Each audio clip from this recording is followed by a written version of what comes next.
ಮಿತ್ರರೇ ನಮಸ್ಕಾರ. ಮಿತ್ರರೇ, ನಾವು ಯಾವುದಾದ್ರೂ ಒಂದು ವಿಚಾರದ ಬಗ್ಗೆ ಮಾತನಾಡಬೇಕಾದ್ರೆ ಅಥವಾ ಯಾವುದಾದ್ರೂ ವ್ಯಕ್ತಿಯ ಬಗ್ಗೆ ಮಾತನಾಡಬೇಕಾದ್ರೆ 100 ಬಾರಿ ಯೋಚಿಸಬೇಕಾಗತ್ತೆ. ನಾವು ಯಾರ ಬಗ್ಗೆ ಮಾತನಾಡ್ತಾ ಇದ್ದೀವಿ, ಅವರ ಹಿನ್ನೆಲೆ ಏನು, ನಾವೆಲ್ಲಿದ್ದೀವಿ, ನಮ್ಮ ಸ್ಟ್ಯಾಂಡ್ ಏನಾಗಿತ್ತು, ಈ ಹಿಂದೆ ಯಾವತ್ತಾದರೂ ಮಾತನಾಡಿದ್ದೀವಾ, ಇದೆಲ್ಲದರ ಬಗ್ಗೆ ಸಾಕಷ್ಟು ಯೋಚನೆ ಮಾಡಬೇಕಾಗತ್ತೆ. ಇಲ್ಲದೆ ಸುಮ್ಮನೆ ಮಾತನಾಡಿದ್ರೆ ಸೂತ್ಕೊಂಡು ಬಂದು ನಮಗೆ ಹೊಡೆಯುತ್ತೆ. ನಾನು ಯಾಕೆ ಈ ಪೀಠಿಕೆ ಹಾಕ್ತಾ ಇದ್ದೀನಿ ಅಂತಂದರೆ, ಸದ್ಯ ಕಾಂಗ್ರೆಸ್ ಪಕ್ಷದ ಸ್ಥಿತಿ ಇದೇ ಆಗಿದೆ. ಕಾಂಗ್ರೆಸ್ ಪಕ್ಷದ ವಕ್ತಾರೆ ಒಬ್ಬಳು ಭಾರತ ಟೀಮ್ನ ಯಶಸ್ವಿ ಕ್ಯಾಪ್ಟನ್ ಆಗಿರುವಂಥ ರೋಹಿತ್ ಶರ್ಮಾ ಅವರ ಬಾಡಿ ಶೇಮಿಂಗ್ ಮಾಡಿದ್ದಾರೆ. ರೋಹಿತ್ ಶರ್ಮಾ ಸಿಕ್ಕಾಪಟ್ಟೆ ದಪ್ಪಗಿದ್ದಾನೆ, ಆತನಿಗೆ ಆಡೋದಕ್ಕಾಗೋದಿಲ್ಲ, ಭಾರತ ಟೀಮ್ ಕಂಡಂಥ ಅತ್ಯಂತ ಕೆಟ್ಟ ಕ್ಯಾಪ್ಟನ್ ಅಂತ ಒಬ್ಬ ಜವಾಬ್ದಾರಿಯುತ ಸ್ಥಾನದಲ್ಲಿರುವಂಥ ಕಾಂಗ್ರೆಸ್ ಪಕ್ಷದ ವಕ್ತಾರೆ ಒಬ್ಬಳು ಟೀಕೆ ಮಾಡಿದ್ದಾರೆ. ಮಿತ್ರರೇ, ಬಹಳ ದೌರ್ಭಾಗ್ಯಪೂರ್ಣವಾದಂಥ ಟೀಕೆ ಇದು. ಇದರಿಂದಾಗಿ ಈಗ ರಾಹುಲ್ ಗಾಂಧಿ ನಾಯಕತ್ವದ ಬಗ್ಗೆ ಜನ ಪ್ರಶ್ನೆ ಮಾಡೋದಕ್ಕೆ ಶುರು ಮಾಡಿದ್ದಾರೆ.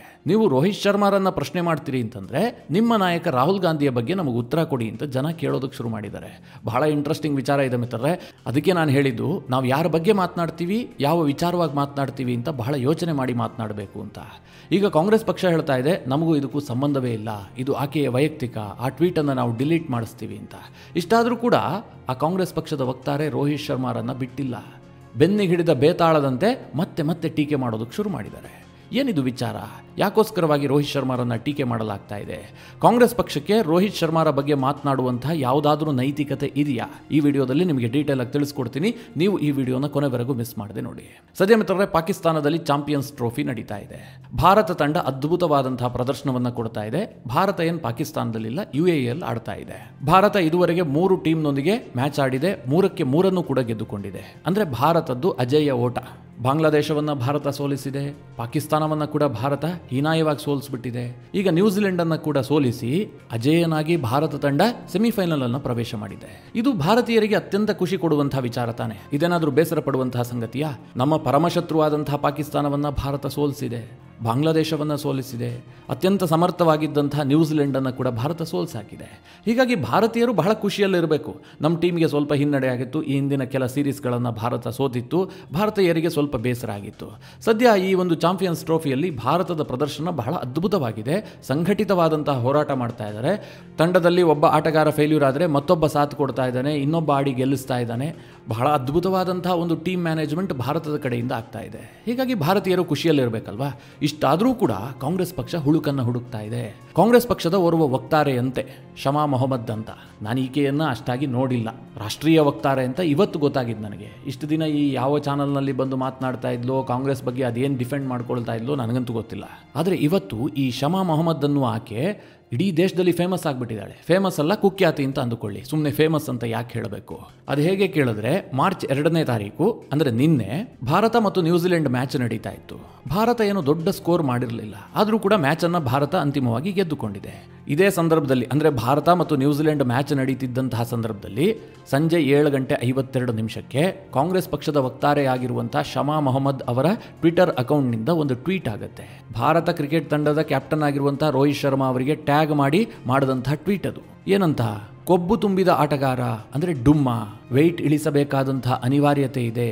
ಈತ ಭಾರತಕ್ಕೆ ಸಿಕ್ಕಂತಹ ಮೋಸ್ಟ್ ಅನ್ಇಂಪ್ರೆಸಿವ್ ಕ್ಯಾಪ್ಟನ್ ಅಂದರೆ ಅನ್ಫಿಟ್, ಭಾರತಕ್ಕೆ ಸಿಕ್ಕಂತಹ ಕೆಟ್ಟ ಕ್ಯಾಪ್ಟನ್ ಅಂತ ಈ ಶಮಾ ಮೊಹಮ್ಮದ್ ಅನ್ನುವಂತಹ ಕಾಂಗ್ರೆಸ್ ಪಕ್ಷದ ವಕ್ತಾರೆ ಟ್ವೀಟ್ ಮಾಡ್ತಾಳೆ. ಮಿತ್ರರೇ, ಇದು ಸಾಕಷ್ಟು ವೈರಲ್ ಆಗುತ್ತೆ. ಕೆಲವೇ ಕ್ಷಣಗಳಲ್ಲಿ ಇದಕ್ಕೆ ಸಾಕಷ್ಟು ಪ್ರತಿಕ್ರಿಯೆಗಳು ಕೂಡ ಬರುತ್ತೆ. ಕೆಲವರಂತೂ ಸಿಕ್ಕಾಪಟ್ಟೆ ಟೀಕೆ ಮಾಡೋದಕ್ಕೆ ಶುರು ಮಾಡಿದ್ದಾರೆ. ನೀವೇನು ಹೇಳೋದಕ್ಕೆ ಹೊರಡ್ತಾ ಇದ್ದೀರಿ? ಸಾಮಾನ್ಯವಾಗಿ ಕ್ರಿಕೆಟ್ ಆಟಗಾರರನ್ನ ಜನಸಾಮಾನ್ಯರು ಟೀಕೆ ಮಾಡ್ತಾರೆ, ಅಭಿಮಾನಿಗಳು ಟೀಕೆ ಮಾಡ್ತಾರೆ. ಒಂದು ಮ್ಯಾಚ್ ಸೋತಂತಹ ಸಂದರ್ಭದಲ್ಲಿ ಟೀಕಿಸುವಂತಹದ್ದು ಅಥವಾ ಗೆದ್ದಂತಹ ಸಂದರ್ಭದಲ್ಲಿ ಹೊಗಳುವಂತಹದ್ದು ಇದೆಲ್ಲವೂ ಸರ್ವೇ ಸಾಮಾನ್ಯ. ಆದರೆ ಜವಾಬ್ದಾರಿಯುತವಾದಂತಹ ಒಂದು ರಾಜಕೀಯ ಪಕ್ಷದ ವಕ್ತಾರೆಯ ಸ್ಥಾನದಲ್ಲಿರುವಂತಾಕೆ ಭಾರತ ತಂಡದ ಕ್ಯಾಪ್ಟನ್ ಬಗ್ಗೆ ಇಷ್ಟು ಕೀಳು ಮಟ್ಟದ ಟೀಕೆ, ಒಂದು ಕಡೆ ರೋಹಿತ್ ಶರ್ಮಾರ ಬಾಡಿ ಶೇಮಿಂಗ್ ಮಾಡಿರುವಂತಹದ್ದು, ಜೊತೆಗೆ ಭಾರತ ಟೀಮ್ ಕಂಡಂತಹ ಅತ್ಯಂತ ವರ್ಸ್ಟ್ ಕ್ಯಾಪ್ಟನ್, ಕೆಟ್ಟ ಕ್ಯಾಪ್ಟನ್ ಅಂತ ಟೀಕೆ ಮಾಡಿರುವಂತಹದ್ದು. ಮಿತ್ರರೇ, ರೋಹಿತ್ ಶರ್ಮಾ ಏನು ರಾಜಕಾರಣಿಯ ಅಥವಾ ರೋಹಿತ್ ಶರ್ಮಾ ಎಲ್ಲಾದರೂ ಮೀಸಲಾತಿಯನ್ನು ಪಡೆದುಕೊಂಡು ಹೋಗಿ ಟೀಮ್ ಇಂಡಿಯಾದ ಕ್ಯಾಪ್ಟನ್ ಆಗಿದ್ದ? ತನ್ನ ಪರಿಶ್ರಮದ ಆಧಾರದಲ್ಲಿ ಟೀಮ್ ಇಂಡಿಯಾದ ಕ್ಯಾಪ್ಟನ್ ಆಗಿದ್ದಾರೆ, ಅದಕ್ಕೆ ಸರಿಯಾದಂತಹ ಸಾಧನೆಯನ್ನು ಕೂಡ ಮಾಡಿದ್ದಾರೆ. ಅವರ ಕ್ಯಾಪ್ಟನ್ಸಿಯಲ್ಲಿ ಭಾರತ ತಂಡ ಅನೇಕ ಮ್ಯಾಚ್ಗಳನ್ನು ಗೆದ್ದಿದೆ, ಅನೇಕ ಸೀರೀಸನ್ನು ಗೆದ್ದಿದೆ, ವರ್ಲ್ಡ್ ಕಪ್ ಅನ್ನೇ ಗೆದ್ದಿದೆ. T20 ವರ್ಲ್ಡ್ ಕಪ್ ಅನ್ನು ಗೆಲ್ಸ್ಕೊಟ್ಟಿದ್ಯಾರು? ರೋಹಿತ್ ಶರ್ಮಾ. ಇಷ್ಟಾದರೂ ಕೂಡ ಈ ಶಮಾ ಮೊಹಮ್ಮದ್ ಟೀಕಿಸ್ತಾಳೆ ಭಾರತ ಕಂಡಂತಹ ಅತ್ಯಂತ ಅನ್ಇಂಪ್ರೆಸಿವ್ ಕ್ಯಾಪ್ಟನ್ ಅಂತ. ಮಿತ್ರರೇ, ಇದಿಷ್ಟಕ್ಕೆ ನನಗೆ ಆಕೆ ಮೇಲೆ ಅಷ್ಟೊಂದು ಕೋಪ ಬಂದಿಲ್ಲ. ಇದಾದ ಮೇಲೆ ನಡೆದಂತಹ ಬೆಳವಣಿಗೆ ಇದೆಯಲ್ಲ, ಇದು ನನಗೆ ಸಿಕ್ಕಾಪಟ್ಟೆ ಕೋಪವನ್ನು ತರಿಸಿದೆ. ಜೊತೆಗೆ ರೋಹಿತ್ ಶರ್ಮಾರ ಅಭಿಮಾನಿಗಳಿಗೆ, ಭಾರತ ಕ್ರಿಕೆಟ್ ಅಭಿಮಾನಿಗಳಿಗೆ ಸಿಕ್ಕಾಪಟ್ಟೆ ಕೋಪ ತರಿಸಿದೆ. ಅದೇನು ಕೇಳಿದ್ರೆ, ಯಾವಾಗ ಶಮಾ ಮೊಹಮ್ಮದ್ ಈ ಟ್ವೀಟ್ ಅನ್ನು ಮಾಡ್ತಾರೆ, ಆ ಸಂದರ್ಭದಲ್ಲಿ ಪಾಕಿಸ್ತಾನದ ಅಬ್ದುಲ್ ಗಫಾರ್ ಅನ್ನುವಂಥ ಒಬ್ಬ ಪತ್ರಕರ್ತ, ಈತ ಡಾನ್ ಪತ್ರಿಕೆಯ ವರದಿಗಾರ, ಆತ ಒಂದು ಟ್ವೀಟ್ ಮಾಡ್ತಾನೆ. ಹೌದು, ನೀವು ಹೇಳ್ತಾ ಇರುವಂತದ್ದು ಸರಿ, ಸ್ವಲ್ಪ ಓವರ್ ವೈಟ್ ಇದ್ದಾರೆ ಅವರು, ಆದರೂ ಸಹ ರೋಹಿತ್ ಶರ್ಮಾ ಒಬ್ಬ ಎಫೆಕ್ಟಿವ್ ಮತ್ತು ವರ್ಲ್ಡ್ ಕ್ಲಾಸ್ ಪರ್ಫಾರ್ಮರ್. ಹೀಗಂತ ಹೇಳಿರೋದು ಯಾರು? ಪಾಕಿಸ್ತಾನದ ಅಬ್ದುಲ್ ಗಫಾರ್ ಅನ್ನುವಂತಹ ಡಾನ್ ಪತ್ರಿಕೆಯ ವರದಿಗಾರ. ಆತ ಟ್ವೀಟ್ ಮಾಡ್ತಾನೆ ರೋಹಿತ್ ಶರ್ಮಾ ಬಗ್ಗೆ. ರೋಹಿತ್ ಶರ್ಮಾ ತನ್ನನ್ನು ತಾನು ಏನು ಅಂತ ಸಾಬೀತುಪಡಿಸಿಕೊಂಡಂತಹ ಆಟಗಾರ, ವರ್ಲ್ಡ್ ಕ್ಲಾಸ್ ಪರ್ಫಾರ್ಮರ್ ಅಂತ ಪಾಕಿಸ್ತಾನದ ಒಬ್ಬ ಜರ್ನಲಿಸ್ಟ್ ಟ್ವೀಟ್ ಮಾಡ್ತಾನೆ. ಮಿತ್ರರೇ, ಇದು ಈ ಶಮಾ ಮೊಹಮ್ಮದ್ಗೆ ಮತ್ತು ಕೆಣಕತ್ತೆ. ಅವಳು ಅದಕ್ಕೆ ಮತ್ತೊಂದು ಟ್ವೀಟ್ ಮಾಡ್ತಾಳೆ, ಏನ್ world class player, Ganguly, Tendulkar, Dravid, Dhoni, Kohli, Kapil Dev, Shastri ಇವರೆಲ್ಲ ಕ್ಯಾಪ್ಟನ್ ಆಗಿದ್ದಂಥವರು. ಇವರು ನಿಜವಾದ ವರ್ಲ್ಡ್ ಕ್ಲಾಸ್ ಪ್ಲೇಯರ್. ಈ ರೋಹಿತ್ ಶರ್ಮಾ ಅದೃಷ್ಟದಿಂದ ಕ್ಯಾಪ್ಟನ್ ಆಗಿದ್ದಾನೆ, ಅಂದ್ರೆ ಬೈ ಲಕ್ ಈತ ಆಗಿದ್ದು, ಈತನಿಗೆ ಯಾವುದೇ ರೀತಿಯಲ್ಲೂ ಅರ್ಹತೆ ಇಲ್ಲ ಅಂತ ಈಕೆ ಮತ್ತೊಂದು ಟ್ವೀಟ್ ಮಾಡ್ತಾಳೆ. ಮಿತ್ರರೇ, ಇದನ್ನು ನೋಡಿದಾಗ ಉರಿಯುತ್ತೆ. ಯಾವಾಗ ಈ ಟ್ವೀಟ್ ಬರುತ್ತೋ ತಕ್ಷಣ ವಿಪರೀತವಾಗಿ ಇದು ಸದ್ದು ಮಾಡೋದಕ್ಕೆ ಶುರು ಮಾಡುತ್ತೆ.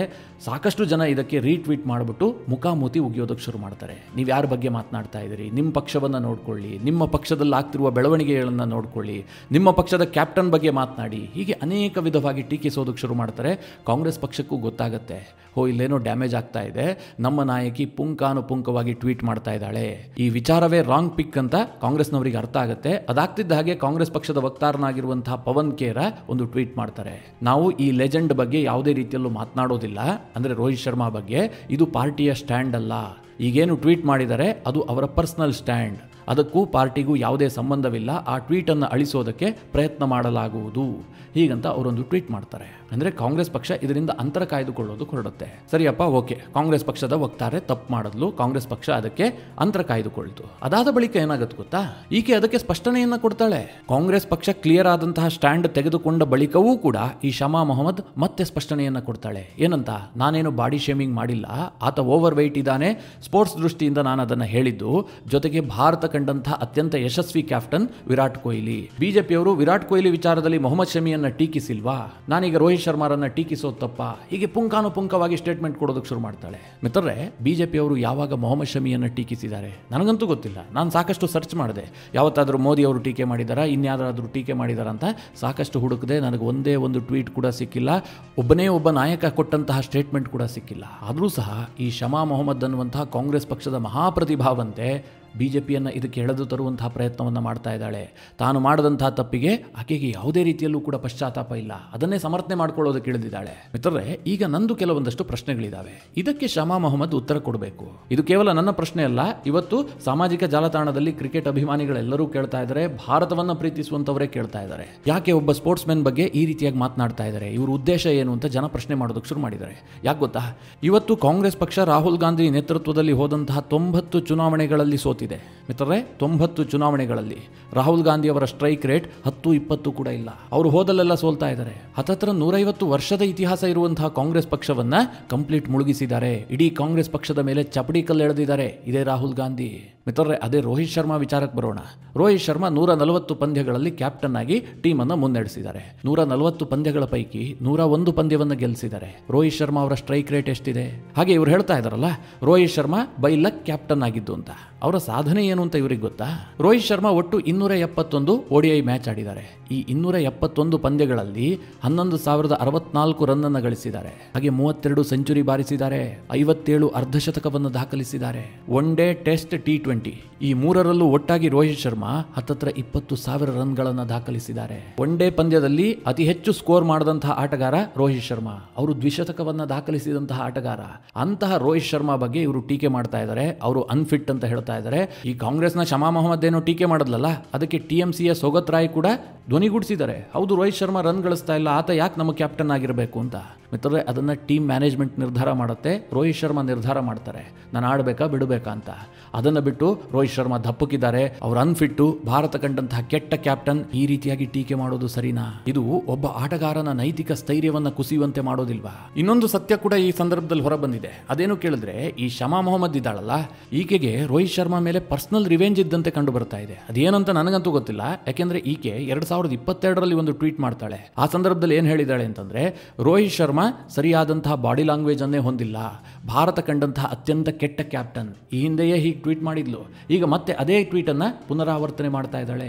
ಭಾರತ ಎಲ್ಲ ಮ್ಯಾಚ್ಗಳನ್ನು ಗೆಲ್ತಾ ಇರುವಂತಹ ಸಂದರ್ಭದಲ್ಲಿ ಭಾರತ ತಂಡದ ಕ್ಯಾಪ್ಟನ್ ಬಗ್ಗೆ ಈಕೆ ಕೀಳು ಮಟ್ಟದ ಟ್ವೀಟನ್ನು ಮಾಡ್ತಾಳೆ, ಬಾಡಿ ಶೇಮಿಂಗ್ ಅನ್ನು ಮಾಡ್ತಾಳೆ, ಆತ ಅನ್ಫಿಟ್ ಅನ್ನುವಂತಹ ಪದವನ್ನು ಬಳಸ್ತಾಳೆ.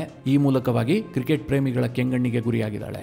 ಸದ್ಯ ಮಿತ್ರರೇ, ಅಂತಿಮವಾಗಿ ನಾನು ಏನು ಹೇಳೋದು ಅಂತಂದರೆ, ರೋಹಿತ್ ಶರ್ಮಾ ಈಗ ಫಾರ್ಮ್ ಕಳೆದುಕೊಂಡಿದ್ದಾರೆ, ಅವರು ಉತ್ತಮವಾದಂತಹ ಫಾರ್ಮ್ನಲ್ಲಿಲ್ಲ, ಎಲ್ಲವೂ ಸತ್ಯ. ರೋಹಿತ್ ಶರ್ಮಾ ಅದೇ ಕಾರಣಕ್ಕೋಸ್ಕರವಾಗಿ, ಅಂದರೆ ಅವರು ಆಡ್ತಾ ಇಲ್ಲ, ಅದಕ್ಕೋಸ್ಕರವಾಗಿ ಟೀಮ್ಗೆ ಹೊರೆ ಆಗ್ತಾ ಇದೆ, ಹೀಗಾಗಿ ಅವರನ್ನು ಮುಂದುವರಿಸೋದಿಲ್ಲ ಅನ್ನುವಂತಹ ತೀರ್ಮಾನಕ್ಕೆ ಬರೋದೇ ಆದರೆ ಕಾಂಗ್ರೆಸ್ ಪಕ್ಷವು ಅದೇ ತೀರ್ಮಾನಕ್ಕೆ ಬರಬೇಕು. ರಾಹುಲ್ ಗಾಂಧಿ ಅವರು ಎಲ್ಲೂ ಮ್ಯಾಚ್ ಗೆಲ್ತಾ ಇಲ್ಲ, ಎಲ್ಲ ಚುನಾವಣೆಯಲ್ಲೂ ಸೋಲ್ತಾ ಇದ್ದಾರೆ. ದೆಹಲಿಯಲ್ಲಿ 6 ಬಾರಿ ಡಕ್ಔಟ್ ಆಗಿದ್ದಾರೆ. 6 ಚುನಾವಣೆಯಲ್ಲಿ ಕಾಂಗ್ರೆಸ್ನ ಸಾಧನೆ ಶೂನ್ಯ. ಇಷ್ಟಾದರೂ ರಾಹುಲ್ ಗಾಂಧಿ ಅವರನ್ನು ಯಾಕೆ ಮುಂದುವರಿಸಿದಿರಿ? ರಾಹುಲ್ ಗಾಂಧಿ ಅವರನ್ನು ಸಾಕೋದು ಅಂತಂದ್ರೆ ಬಿಳಿಯಾನೆ ಸಾಕದಂತೆ ಅಲ್ವಾ? ರೋಹಿತ್ ಶರ್ಮಾ ಸ್ವಂತ ಬಲದಿಂದ ಬಂದು ಭಾರತ ತಂಡದ ಕ್ಯಾಪ್ಟನ್ ಆದಂಥವ್ರು. ಅವರಪ್ಪ ಏನು ಭಾರತ ತಂಡದ ಕ್ಯಾಪ್ಟನ್ ಆಗಿರಲಿಲ್ಲ, ಅವರು ಕ್ರಿಕೆಟ್ನಲ್ಲಿ ಸಾಧನೆ ಮಾಡದಂಥವ್ರು ಅಲ್ಲ. ರೋಹಿತ್ ಶರ್ಮಾ ಕಷ್ಟಪಟ್ಟು ಆಡಿ ಸಾಧನೆಯನ್ನ ಮಾಡಿ ಕ್ರಿಕೆಟ್ ಟೀಮ್ನ ಕ್ಯಾಪ್ಟನ್ ಆಗಿದ್ದಾರೆ. ರಾಹುಲ್ ಗಾಂಧಿ ಏನ್ ಮಾಡಿದಾರಪ್ಪ? ಕಷ್ಟಪಟ್ಟು ಸಂಸದರಾಗಿದ್ದಾರಾ ಅಥವಾ ಯಾವುದಾದ್ರೂ ಬಡ ಕುಟುಂಬದಲ್ಲಿ ಹುಟ್ಟಿ ಮೇಲ್ಮಟ್ಟಕ್ಕೆ ಬಂದಂತಹ ನಾಯಕನ? ಏನಿಲ್ಲ ತಾನೆ. ನೆಹರು ಪ್ರಧಾನಿಯಾಗಿದ್ರು, ಅನಂತರ ಅವರ ಮಗಳು ಇಂದಿರಾ ಗಾಂಧಿ ಪ್ರಧಾನಿ ಆಗ್ತಾರೆ, ಅನಂತರ ರಾಜೀವ್ ಗಾಂಧಿ ಪ್ರಧಾನಿ ಆಗ್ತಾರೆ, ಸೋನಿಯಾ ಗಾಂಧಿ ಎಐಸಿಸಿ ಅಧ್ಯಕ್ಷರಾಗಿದ್ರು. ಇದೆಲ್ಲ ಆದ ಬಳಿಕ ರಾಹುಲ್ ಗಾಂಧಿ ಈಗ ಕಾಂಗ್ರೆಸ್ ಪಕ್ಷದ ನಾಯಕರಾಗಿದ್ದಾರೆ. ಒಬ್ಬ ಡೈನಾಸ್ಟಿಕ್ ಪಾಲಿಟಿಷಿಯನ್ ಅವರು. ರಾಹುಲ್ ಮುಂದೆ ಗಾಂಧಿ ಸರ್ನೇಮನ್ನು ಸೇರಿಸಿಕೊಂಡು ಈ ದೇಶದಲ್ಲಿ ರಾಜಕಾರಣ ಮಾಡುತ್ತಿರುವಂತಹ ಒಬ್ಬ ಫೇಲ್ಯೂರ್ ರಾಜಕಾರಣಿ. ಅವರನ್ನ ಕಾಂಗ್ರೆಸ್ ಪಕ್ಷ ಒಪ್ಪಿಕೊಂಡಿದೆ ಅಂತ ಆದ್ಮೇಲೆ ಭಾರತಕ್ಕೆ ವಿಶ್ವಕಪ್ ಅನ್ನ ಗೆಲ್ಲಿಸಿಕೊಟ್ಟಂತಹ ರೋಹಿತ್ ಶರ್ಮಾ ಒಂದು 4 ಮ್ಯಾಚ್ ಅಲ್ಲಿ ಫೇಲ್ಯೂರ್ ಆದ ತಕ್ಷಣ ಅವರನ್ನ ಟೀಕಿಸೋದಕ್ಕೆ ಸಾಧ್ಯವಾ? ನೀವೇ ಯೋಚನೆ ಮಾಡಿ. ಈ ಬಗ್ಗೆ ನಿಮ್ಮ ಅನಿಸಿಕೆ ಅಭಿಪ್ರಾಯವನ್ನು ಕಮೆಂಟ್ ಮಾಡುವ ಮೂಲಕ ನಮಗೆ ತಿಳಿಸಿ. ಹಾಗೆ ನಿಮಗೆ ಈ ವಿಡಿಯೋ ಇಷ್ಟವಾದರೆ ಲೈಕ್ ಮಾಡಿ. ಜೊತೆಗೆ ನೀವಿನ್ನೂ ನಿಮ್ಮ ನೆಚ್ಚಿನ ಸಂಸ್ಕಾರ ಸೌರಭ ಯೂಟ್ಯೂಬ್ ಚಾನಲ್ನ ಸಬ್ಸ್ಕ್ರೈಬ್ ಮಾಡಿಲ್ಲ ಅಂತಂದರೆ ಈ ಕೂಡಲೇ ಸಬ್ಸ್ಕ್ರೈಬ್ ಮಾಡಿ. ಮುಂದಿನ ಎಲ್ಲ ಅಪ್ಡೇಟ್ಗಳ ನೋಟಿಫಿಕೇಷನ್ಗಾಗಿ ಬೆಲ್ ಐಕಾನ್ ಒತ್ತಿ.